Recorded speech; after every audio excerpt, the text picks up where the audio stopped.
শিশুকে হত্যা করা হয়েছে, এর বিচার কি রাষ্ট্র করবে? আমি বলতে চাই, বিভিন্ন দেশে আপনারা দেখেছেন ধর্ষণের বিরুদ্ধে কঠোর থেকে কঠোরতম শাস্তি আছে।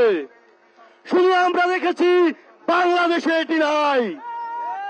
বাংলাদেশে কেন নাই? এই প্রশ্নের জবাব এই সরকারকে দিতে হবে।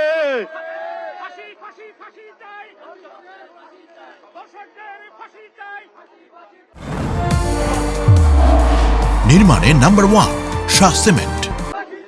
আমরা দেখতে পাচ্ছি ধর্ষণ হলে সেই ধর্ষকের বিরুদ্ধে আদালতে আইনজীবী দাঁড়ায়।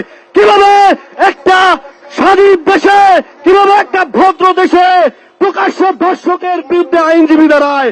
এই প্রশ্ন আমি রাষ্ট্রের কাছে রাখতে চাই। আমি বলতে চাই যে আইনজীবী ওই ধর্ষকের বিরুদ্ধে দাঁড়াবে, তাকে সামাজিকভাবে বয়কট করতে হবে, তাকে গণধোলাই দিতে হবে। এবং যে ধর্ষণ করবে ওই প্রকাশ্যে ধর্ষণকারীদের, গতকালকে আপনারা দেখেছেন চট্টগ্রামে পুলিশ গেছে গ্রেপ্তার করতে, তাদেরকে গ্রেপ্তার করতে যায়নি, সরাসরি মানুষ এটি বিচার করতে চেয়েছে। এই দেশের পার্লামেন্টে এরকম গণ আদালত করতে হবে।